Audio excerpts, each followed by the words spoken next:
तो hello guys, हर हर महादेव, राधे राधे, जय माता की। तो आज का ब्लॉग है बहुत ही स्पेशल, क्योंकि आज मैं रेडी हो गई थी और आपको बता रही हूँ कि मैं कैसे भोलेनाथ की पूजा सोमवार के दिन करती हूँ। तो सबसे पहले ये देखिए, फूल वगैरह रख ली है मैंने मंगा के। वैसे तो बोलते हैं कि भोलेनाथ की पूजा का मतलब है एक लोटा जल, सारी समस्या का हल, लेकिन ऐसा ज़रूरी नहीं है। आपकी जैसी श्रद्धा हो आप वैसी भोलेनाथ की पूजा कर सकते हैं। इसके लिए मैंने ये देखिए, अकहुआ का फूल मुझे जो मिला, मतलब जितना मिला उतना ही रख लिया था। और ये जो एक और कांटे वाला होता है धतूरा, इसको भी रख लिया है। और ये देखिए, बेलपत्रियों को इस तरीके से काट देते हैं, क्योंकि इसके डंठल सहित नहीं चढ़ाते हैं। और थोड़ी सी खंडित बेलपत्रियों को क्या करते हैं कि अलग करके रख लेते हैं, ये भी नहीं चढ़ाते हैं। तो इस तरीके से मैंने सारी चीज़ों को छाँट छूट कर रख लिया था, बेलपत्री वगैरह को। फिर मैंने घी का दिया जलाया है, दो दो जलाना रहता है, एक आरती के लिए और एक भगवान जी के लिए। और फिर मैंने धूप बत्ती रख ली है, और फिर रख लिया था दही। और ये सारा सामान आप देख सकते हैं पूजा में क्या क्या लगता है, और घंटी वगैरह, लोटा, जल। और मेरे पास जो बक्सा दिख रहा है उसमें पूरा सामान रहता है सोमवार की पूजा का, क्योंकि मैं डेली नियम से, मतलब डेली नियम से नहीं बोल सकते, हर सोमवार को मैं उपवास रहती हूँ 12 महीने, और उसके लिए मैं अभिषेक भी करती हूँ। लेकिन अभी कुछ समय से क्या हो रहा था कि मेरे पापा जब बीमार पड़े और उनका थोड़ा, जब वो डेथ हो गई, तब से मैंने कुछ समय के लिए भगवान जी की जो पूजा है, ये अभिषेक, ये बस बंद कर दिया है। उपवास में रहती हूँ, पर ये डब्बा जो है ये मेरे अभिषेक का ही डब्बा है। मैं ऑलवेज ये अभिषेक का डब्बा जो है अपने पास रखती हूँ, क्योंकि अब मैं सोची हूँ कि अब मैं हर बार फिर से स्टार्ट कर दूँ, तब देखो क्या होता है। तो सबसे पहले ये देखिए, मैंने अपना आसन रख लिया है, मतलब कि यही मेरा आसन है।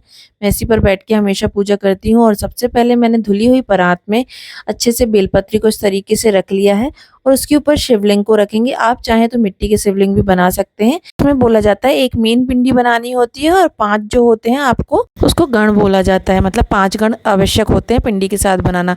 आप ऐसे सिर्फ मिट्टी की पिंडी बनाकर शिवलिंग स्थापित करके नहीं पूजा कर सकते। तो इसलिए मैं तो ये अपने जो हमेशा मैं जिन पर जल चढ़ाती हूँ उन्हीं भगवान जी को रखकर इस तरीके से पूजा करती हूँ। सबसे पहले मैंने देखिए जल चढ़ाया था, दूध चढ़ाया था। और आपने देखा कि मैंने कहाँ कहाँ जल चढ़ाया था। सबसे पहले मैंने गणेश जी को, कार्तिकेय भगवान को, फिर अशोक सुंदरी माता को, उसके बाद मैंने पार्वती जी को, फिर भोलेनाथ को, फिर नंदी महाराज को, वासुकी नाग को, त्रिशूल को। तो इन सबको जल चढ़ाने के बाद फिर एक लोट थोड़ा सा जल और चढ़ाएंगे, फिर दूध चढ़ाएंगे, फिर जल चढ़ाएंगे, फिर दही चढ़ाएंगे, फिर जल चढ़ाएंगे, फिर घी चढ़ाएंगे, फिर जल चढ़ाएंगे, फिर शहद चढ़ाएंगे, फिर जल चढ़ाएंगे, फिर शक्कर चढ़ाएंगे। तो आप देख सकते हैं मैंने इस तरीके से कैसे पूजा की है, आप देखते जाइए। और फिर वापस से दोबारा हम यही प्रक्रिया दोहराते हैं, क्योंकि जोड़े से करने में क्या होता है, आप अगर शादीशुदा हैं और नहीं भी हैं तो जोड़े से करना बहुत अच्छा माना जाता है। तो ये देखिए, फिर दोबारा से मैंने थोड़ा थोड़ा सारा सामान बचा लिया था, और फिर से दोबारा वही किया, जल चढ़ाया, दूध चढ़ाया, फिर जल चढ़ाया, दही चढ़ाया, फिर जल चढ़ाया, घी चढ़ाया, फिर जल चढ़ाया, फिर मैंने शहद चढ़ाई, फिर जल चढ़ाया, फिर शक्कर चढ़ाई, फिर जल चढ़ाया। फिर उसके बाद लास्ट में शक्कर के बाद मैंने फिर चंदन घोल के एक लोटे में रखा था स्टील के, और वही फिर मैंने चढ़ाया है। और इस तरीके से हाथों से थोड़ा थोड़ा सा बीच में भोलेनाथ को हाथ लगाकर भी इस तरीके से घिस घिस कर नहलाया जाता है, मतलब कि अभिषेक किया जाता है। क्योंकि उसका रीज़न ये है कि देखिए भगवान कितने चमक उठते हैं ये सब करने से। अभी काफ़ी दिनों से भगवान मेरे खुले में रखे हुए थे, तो उन पर थोड़े से जो काई वगैरह होती है ना, वो जम जाती है। तो वो मैं काफ़ी दिनों से नहीं कर पा रही थी, तो इसलिए ऐसा हो रहा था। फिर वापस से, लेकिन देखिए अब चमक उठे हैं भोलेनाथ। तो फिर उसके बाद ऊपर चंदन लगा के थोड़े से चावल लगा दें, और फिर उसके बाद ओम बना दें। और फिर उसके बाद ओम बनाना हो ओम बनाएं आपको, या फिर त्रिपुंड लगाना है तो वो भी आप लगा सकते हैं। और ये देखिए, फिर उसके बाद ये अशोक सुंदरी माता का स्थान होता है, ये बीच वाला, और फिर ये इस तरफ वाला होता है पार्वती जी का। तो इनको टीका लगाने के बाद मैं इनका आशीर्वाद लेकर अपने आप को भी मांग में सिंदूर, मतलब टीका लगा लेती हूँ और बिंदी लगा लेती हूँ। और फिर गणेश जी को, कार्तिकेय भगवान को, और ये यहाँ पर नंदी महाराज को, वासुकी नाग को, त्रिशूल को, ये सब करना होता है। टीका लगाया, फिर जहाँ जहाँ हमने टीका लगाया है वहाँ वहाँ हम फूल चढ़ाएंगे, और दूबा जो है वो गणेश जी को चढ़ती है। इसीलिए इस तरीके से मैंने गणेश जी के स्थान पर दूबा चढ़ाया। गुलाब जो है मैंने अशोक सुंदरी माता के लिए चढ़ाया, क्योंकि वो शिव जी की पुत्री हैं। और फिर ये देखिए, ये माला मैंने चढ़ा दी है भोलेनाथ को। फिर थोड़े से फूल भी इस तरीके से अर्पित कर दिए हैं। और फिर ये देखिए, अकहुआ का फूल, और ये जो होता है ना ये वाला, ये धतूरे का फल होता है, इसको भी चढ़ा देते हैं।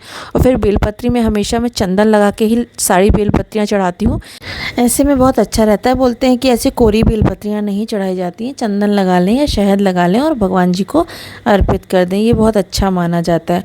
और इसके बाद देखिए, फिर मैंने शक्कर और घी का भोग लगाया। आपके पास यदि केले हों, जो भी आइटम हो, उसका आप इन्हें भोग लगा सकते हैं। और फिर उसके बाद मैंने थोड़ी सी काली तिली चढ़ाई है, उसके बाद मैंने अभ्रक चढ़ाया है, फिर उसके बाद भस्मी चढ़ाई है, फिर उसके बाद ये देखिए गुलाल चढ़ाया है, फिर उसके बाद जनेऊ ले लिया है, उसमें थोड़ा सा पानी छिड़क कर चंदन लगा लिया है और उसके बाद फिर भोलेनाथ को पहना दिया है ये।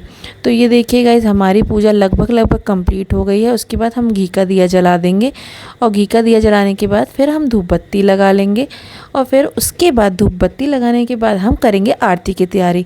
तो आरती की तैयारी के लिए हमने एक घी का दिया अलग से बना कर रखा था और एक कपूर की डिगली भी रख ली है और आरती देखिए हमने इस तरीके से कर ली है।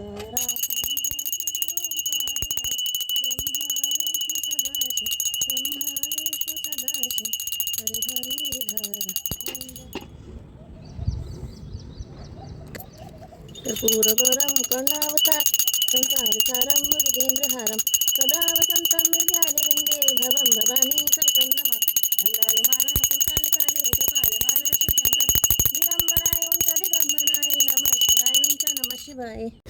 आरती करने के बाद हम फिर उसके बाद एक बार अर्ध चक्कर लगाते हैं, पूरा चक्कर नहीं लगाते। ये भोलेनाथ का चक्कर कहलाता है कि हमने उनका चक्कर काटा है, मतलब कि बोलते हैं ना चक्कर काटना चाहिए, तो वो आधा ही काटते हैं। उसके बाद भगवान को आरती चढ़ाने के बाद हम थोड़ा सा जल छिड़क देंगे, मतलब कि आचमन कर देंगे इस तरीके से, क्योंकि भोग लगता है ना, तो इस तरीके से साइड में आचमन करना ज़रूरी होता है पानी का। और उसके बाद हम खुद भी आरती ले लेंगे और फिर पैर पढ़ लेंगे बहुत अच्छे से, और भगवान से जो भी आपकी मन्नत हो, मान्यता हो या आशीर्वाद लेना हो वो आप ले सकते हैं और मांग सकते हैं। और हमारी पूजा जो हो गई है संपन्न हो। गाइस देखिए मौसम कितना बढ़िया था। और ये देखिए फिर मैंने नीचे आकर भी सारी जगह घर में आरती घुमा ली है। बोलते हैं कपूरों की और इसकी आरती घुमाना अच्छा माना जाता है। फिर मैंने हस्बैंड जी को भी आरती दे दी और उसके बाद भगवान जी के पास जाकर रख दी। और ये देखिए गाइस सारे भगवान जी की पूजा आज मेरे हस्बैंड जी ने करी थी, बहुत ही अच्छे लग रहे थे भगवान जी। तो आपको हमारी ये पूजा, मतलब कि सोमवार की पूजा कैसी लगी तो प्लीज़ कमेंट करके ज़रूर बताइएगा। तो मिलते हैं गाइस अब अगले वीडियो में। तो अगर आपको ब्लॉग पसंद आया हो तो प्लीज़ चैनल को सब्सक्राइब ज़रूर करिएगा। और ये देखिए गाइस मैंने थोड़ा सा चूड़ियाँ चढ़ाना भूल गई थी। बोलते हैं सावन में पार्वती जी और शिव जी को चूड़ियाँ अर्पित करके पहनने से अच्छा माना जाता है, उनका आशीर्वाद मिलता है। और ये देखिए फिर मैंने उसी दिन चूड़ियाँ ये डाल ली थी अपने हाथों में। तो गाइस ये देखिए बिहाइंड द सीन कुछ इस तरीके से मैं इसकी शूटिंग वगैरह करती हूँ अपने वीडियोज़ की, और मेरे हस्बैंड भी थोड़ा सा साथ दे देते हैं। तो इसलिए ये देखिए उन्हीं ने ये वीडियो थोड़ा सा शूट किया है और बाकी आगे का वीडियो मैंने शूट किया था।